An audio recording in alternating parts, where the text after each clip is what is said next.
This is WURN 1040 AM, Miami, Florida, covering the Florida Keys to the Palm Beaches. Actualidad Radio, un idioma, todos los acentos, una sola señal. Una emisora de Actualidad Media Group. ¿Cuáles son los límites de la mente? ¿De qué es capaz un ser humano si logra alcanzar el máximo funcionamiento de su cerebro? ¿Es posible programarse para tener éxito? Fronteras de la Mente, con Agustín Acosta. Fronteras de la Mente. Solo aquí, en Actualidad Radio. Un idioma, todos los acentos, una sola señal. ¿Qué tal, amigos? Les saluda Agustín Acosta. Bienvenidos a otra edición de Fronteras de la Mente. Hoy les prometo un programa muy interesante. Daniel Brinkley es el autor del exitoso libro Saved by the Light, Salvado por la Luz en nuestro idioma español, que estuvo en la lista de los más vendidos de New York Times por 26 semanas y se convirtió en una película del mismo nombre, producida para la televisión por la cadena Fox, la cual fue vista por decenas de millones de personas en 30 países desde 1995. El viaje espiritual de Daniel Brinkley comenzó en 1975, cuando un rayo de una tormenta eléctrica cayó en su casa mientras él estaba hablando por teléfono. Acuérdense que en aquella época no existían los celulares y los teléfonos eran teléfonos alámbricos interconectados a una red de cables que iban de un lugar a otro. El rayo le impactó en la cabeza a la altura de la sien y le produjo severas y extensas quemaduras internamente. Inmediatamente después del gigantesco choque eléctrico, el señor Brinkley sufrió una muerte clínica como consecuencia de la descarga.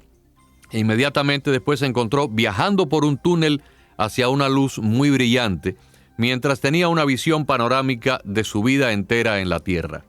Daniel fue declarado muerto por los médicos que lo asistieron en su casa y luego en el hospital, y estuvo muerto por 28 minutos, casi media hora. Durante ese tiempo, tuvo contacto con 13 seres de luz que le dieron información de lo que ocurriría en los años venideros en la Tierra. De las 117 profecías que recibió durante su media hora en el más allá, 100 ya se han cumplido. Entre ellas, la Primera y Segunda Guerra de Irak, la Guerra de Afganistán y también la destrucción de las Torres Gemelas en Nueva York. Cuando regresó a la vida, también regresó con un propósito, el de crear centros de ayuda para que las personas que están a punto de morir puedan pasar al otro plano en paz, en armonía y en un estado de tranquilidad. Y con esta información, Daniel volvió nuevamente a su cuerpo y se pasó los próximos 2 años recuperándose lentamente de las serias lesiones físicas.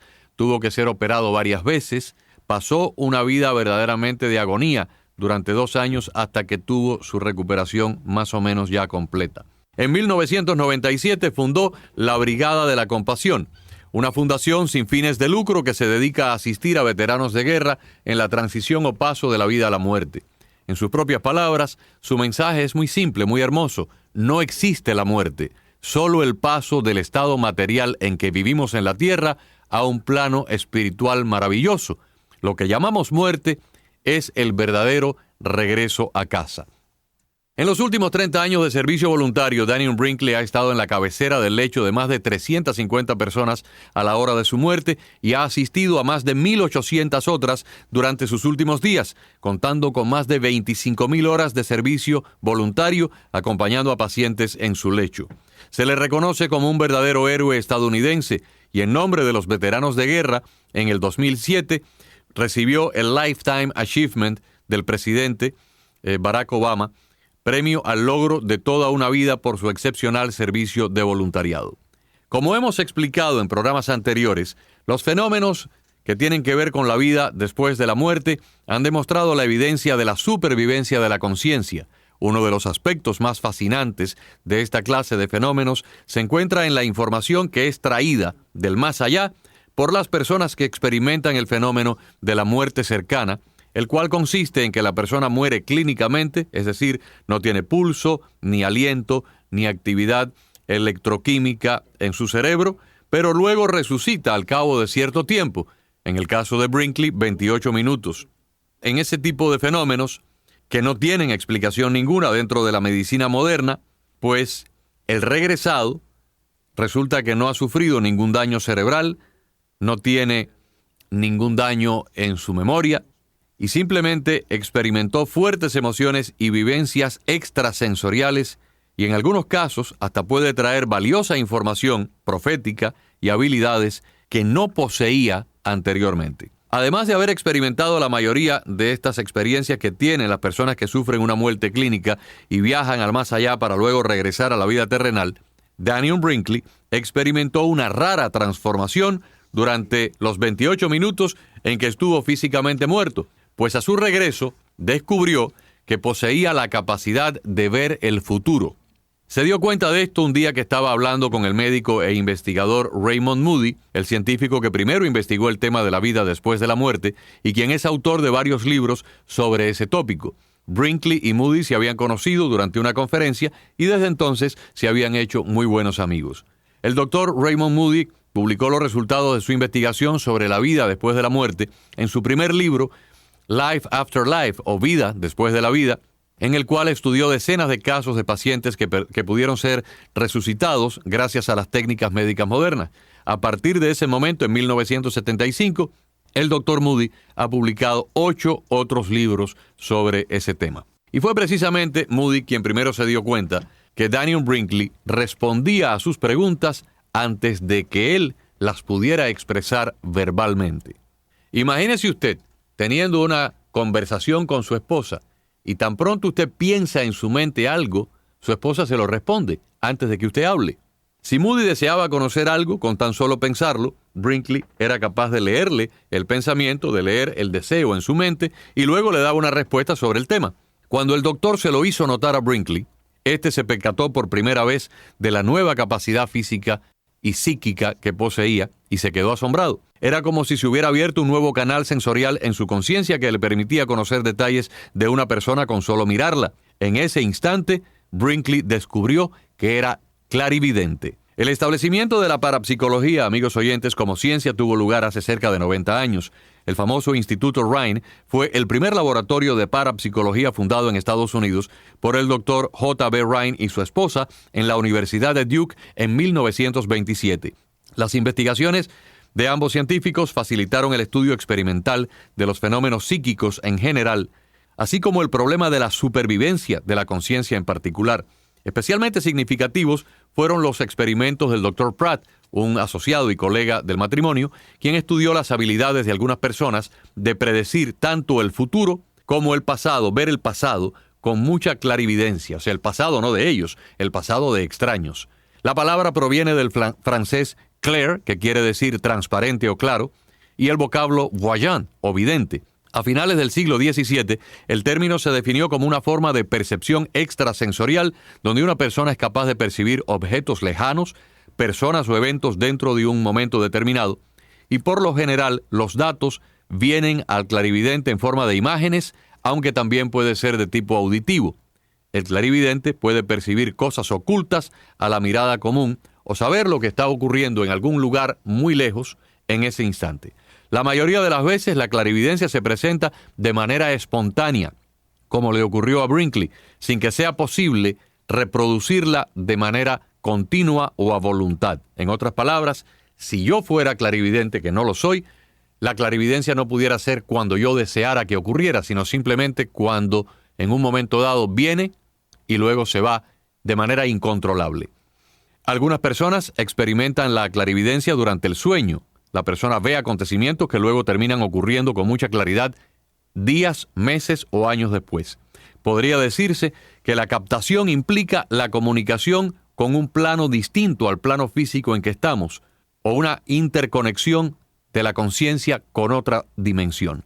Los actos de clarividencia declarados y comprobados científicamente contradicen abiertamente las leyes de la física convencional. Solamente ahora, cuando han avanzado ciertos experimentos en el campo de la física cuántica, se empieza a aceptar la realidad de que nuestro tiempo no es lineal y nos imaginamos que se podrán continuar haciendo nuevos descubrimientos en el futuro que demuestren que la conciencia de un ser humano puede interactuar en ciertos y determinados momentos con la conciencia universal, como tal vez pareciera ocurrir a quienes experimentan una muerte física y luego regresan a la vida, tal como es el caso de Daniel Brinkley. Afortunadamente, el número de científicos contemporáneos que se han dedicado a investigar este tema es grande y sigue aumentando. Stephen Broad, profesor de filosofía de la Universidad de Maryland, autor del libro Restos Inmortales, es el que expuso este tipo de investigaciones sobre la conciencia humana por primera vez en un libro científico acá en Estados Unidos. El doctor David Fontana,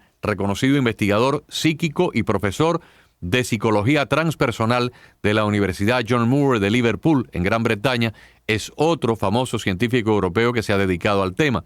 El doctor Gary Schwartz publicó un libro titulado The Afterlife Experiment, que dio luego paso a una serie de televisión de la cadena HBO bajo el título de Experimentos sobre la vida póstuma, que fue presentada en el año 1999. Regresando al tema de la clarividencia, es el futuro o la precognición que tiene que ver con casos de profecía, la que vamos a estar analizando en el día de hoy. Porque la historia sagrada está llena de este tipo de ejemplos. Lo vemos en la Biblia, tanto en el Antiguo Testamento como en el Nuevo, y en algunos casos de clarividencia del futuro, lo que realmente sucede es que el subconsciente infiere que tales o cuáles sucesos han de suceder, porque tal parece que hay como una interconexión de la conciencia del sujeto clarividente con ciertos planos de donde esa información puede ser canalizada. Debe tenerse en cuenta que cada suceso a acontecer en el futuro es consecuencia de otros que se han producido en el pasado, por lo cual, salvo que interfieran nuevos sucesos que determinen estos resultados, esto termina ocurriendo. Cuando se es capaz de transportar la conciencia a un plano superior, desde allí resulta mucho más sencillo ver estados o situaciones que para nosotros todavía no han ocurrido. Para poder considerar que existen formas superiores de clarividencia y tratar de entender cómo es que el fenómeno funciona, debemos partir de aceptar que la idea del tiempo es solo una forma de convención social y que los sucesos están siempre presentes en un plano universal, siendo nosotros los que llegamos hasta ellos y no ellos los que llegan hasta nosotros. Les voy a dar un ejemplo porque esto es bastante complicado y quiero que todo el mundo lo entienda y que nadie se vaya a perder el hilo del programa.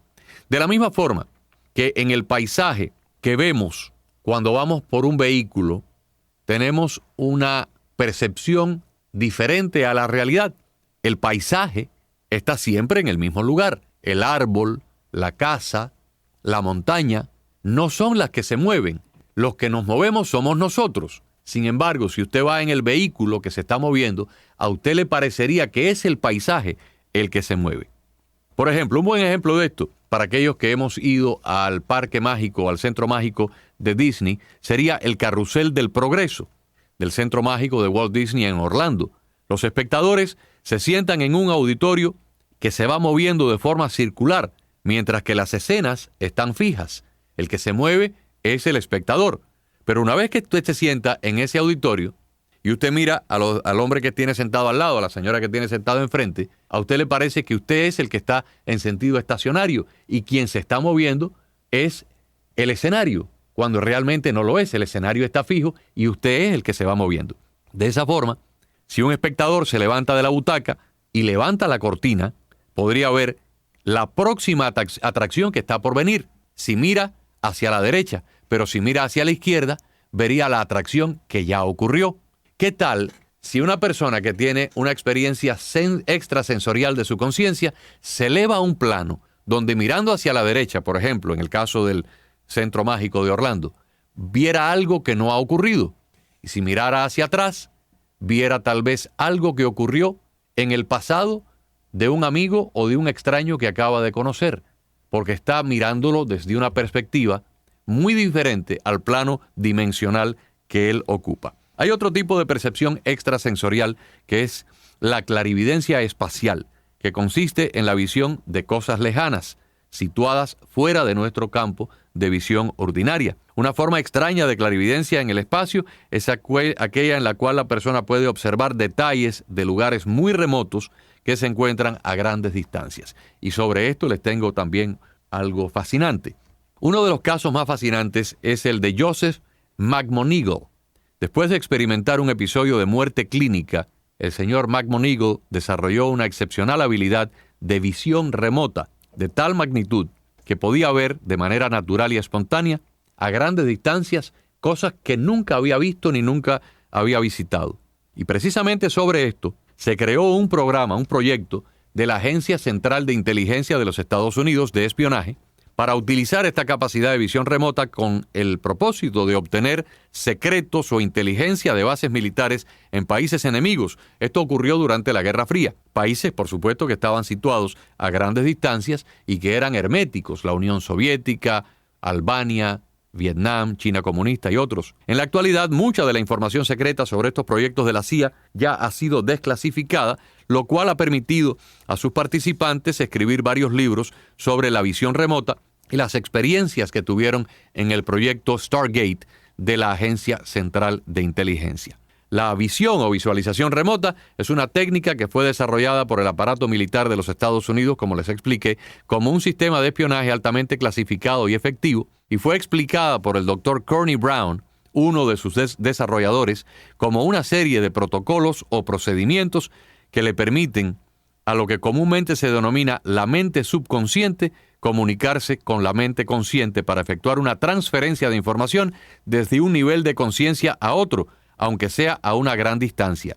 El Dr. Courtney Brown publicó esta investigación sobre su visión remota, o más bien sobre los trabajos que hizo de visión remota con sujetos que tenían esta capacidad en un libro titulado Viaje Cósmico. Estos protocolos, según fueron descritos por el propio Dr. Brown, son estrictamente científicos e involucran el uso de coordenadas espaciales para la ubicación del objetivo que se está tratando de explorar, que se pretende observar a gran distancia, así como de electrodos conectados al cerebro del sujeto visualizador y un equipo electrónico muy sofisticado de monitoreo para verificar que la persona que está realizando el viaje ha efectuado un cambio de 180 grados en la polaridad de su voltaje corporal, como una señal de que alcanzó un estado de conciencia alterada y que se encuentra ya en el plano que desea ver. El empleo de estos y de otros protocolos que fueron desarrollados por la CIA conjuntamente con la comunidad científica, pues permitieron abrir numerosas puertas a la investigación de la realidad multidimensional. Otro gran astrofísico, de origen francés, que también fue consultor de las Fuerzas Armadas de Estados Unidos para este programa clandestino de visualización operado por el Directorado de Inteligencia Militar del Ejército, fue el doctor Jacques Vallée. El doctor Vallée obtuvo una maestría en astrofísica en Francia, luego un doctorado en la Universidad Northwestern, acá en Estados Unidos, y ha sido uno de los más reconocidos científicos del fenómeno paranormal. En una de sus conferencias recientes, el doctor dijo lo siguiente, y quiero que lo escuchemos y reflexionemos un poco. Dijo el doctor Jacques Vallée: la cosmología ahora reconoce la posibilidad, de hecho, la inevitabilidad de múltiples universos con más de 4 dimensiones. Ya no se piensa que la comunicación y viajes dentro de nuestro universo están absolutamente limitados por la velocidad de la luz y por una constante flecha de tiempo en línea recta. Este es un desarrollo tremendamente emocionante porque nos abre vastos reinos nuevos para la iniciativa de la teoría y de los experimentos. Y continúa diciendo el francés: si miramos al mundo desde un punto de vista informativo, si consideramos las muchas formas complejas en las que el tiempo y el espacio pueden ser estructurados, la vieja idea del viaje espacial en una nave interplanetaria que se mueve como se movería un tren o un automóvil, a la cual pues la mayoría de los científicos se aferraron durante décadas, ya hoy, en el nuevo milenio, no solo parece esto obsoleto, sino ridículo. De hecho, la física moderna ya la ha sobrepasado, ofreciendo una interpretación muy diferente de cómo podría ser un sistema extraterrestre. En otras palabras, que todo parece indicar que la ciencia y lo que hasta ahora pudiéramos decir la parapsicología o los estudios paranormales se están encontrando, se están dando la mano y están abriendo nuevas fronteras de investigación que nos va a permitir en un futuro muy cercano, tal vez en los próximos 5 o 10 años, realizar verdaderos avances en la comprensión de cómo funciona la conciencia humana en su relación a la conciencia universal.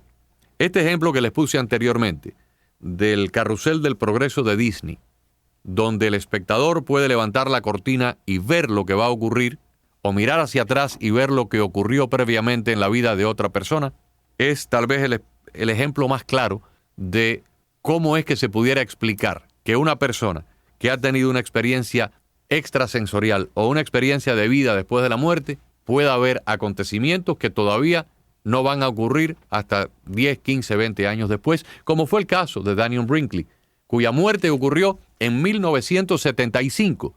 Y sin embargo, la destrucción de las Torres Gemelas en Nueva York no se produce hasta septiembre del año 2001, muchas décadas después. Para finalizar, les voy a contar una experiencia personal que me ocurrió a mí hace unos 20 años. Conocí aquí en Miami a una señora que me dijeron que era clarividente, y una persona que estaba haciendo una investigación sobre esta dama me pidió que yo la contactara, que la entrevistara y que luego hiciera una evaluación, que le hiciera una especie de reporte de lo que yo creía si realmente era auténtica o no, porque había la posibilidad de que se tratara de una persona engañosa, farsante, o también de que fuera un caso verdaderamente genuino. Hice una cita con la dama después de conversar con ella brevemente por teléfono. Tan pronto llegué a su silla, a su sala, y me senté en una silla, prácticamente sin presentarme, la señora me dijo: yo lo veo a usted de niño, con pantalones cortos, con aproximadamente unos 7 u 8 años de edad, no en una ciudad, sino en las afueras de un pueblo pequeño, caminando sobre una línea de ferrocarril, haciendo equilibrio, poniendo un pie sobre el raíl de metal y luego el otro, y luego haciendo un equilibrio como para no caerse. Yo me quedé perplejo y les cuento a ustedes, amigos oyentes, que cuando mi madre falleció yo tenía 6 años de edad. Mi papá y yo fuimos a vivir a casa de mi abuela. Mi abuelo era el jefe de una estación de ferrocarril que quedaba en las afueras de un pueblo pequeño. En un pueblo donde no había prácticamente nada, en los años 60. Y el hobby que yo tenía todas las tardes después que yo me bañaba, a eso de las 4 o las 5, era la hora de mi baño, y como había un tiempo entre mi baño y la comida o la cena, pues yo salía y no tenía más nada que hacer. Era una época de pocos juguetes, era una época de pocas actividades, y un pueblo pequeño, un pueblo rural. Y mi hobby era hacer equilibrio sobre el raíl de metal de la línea de ferrocarril que pasaba por frente a la estación. Y así yo me iba hacia la derecha o hacia la izquierda, 1 o 2 cuadras, haciendo equilibrio por el raíl de metal.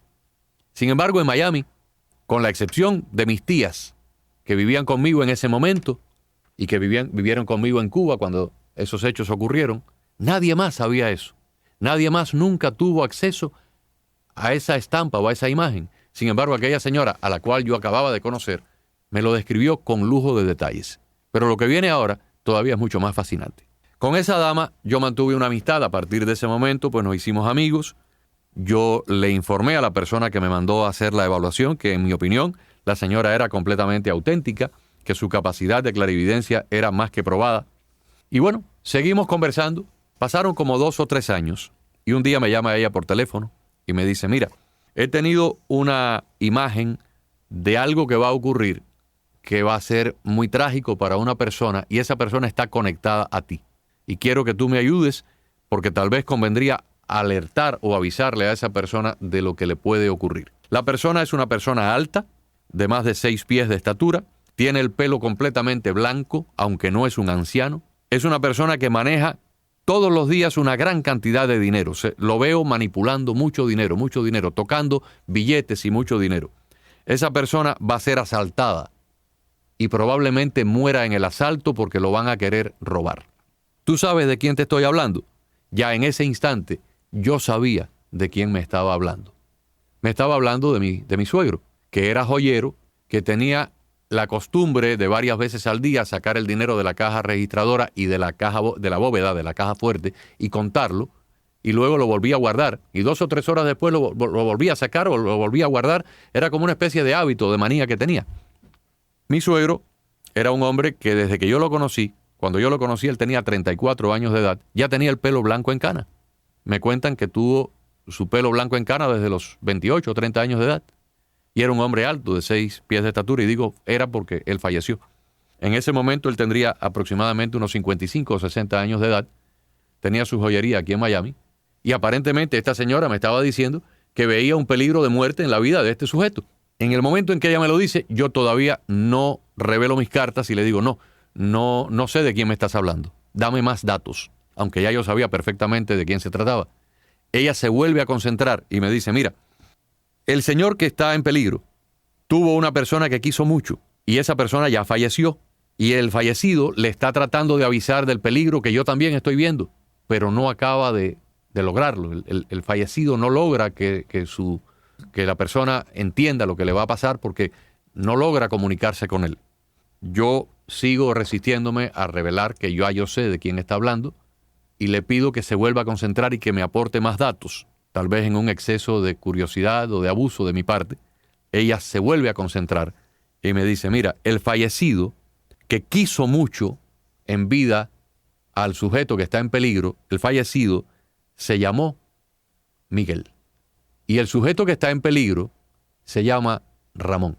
Y ya ahí no me quedó más remedio que decirle que sí, que yo sabía de quién me estaba hablando, puesto que Miguel había sido el tío y el padrino de Ramón, había fallecido, trabajó con él en la misma joyería los últimos años de su vida, y hasta ella me lo identificó como un hombre bajito, que en vida tuvo los ojos azules. Efectivamente, lo describió tal como era.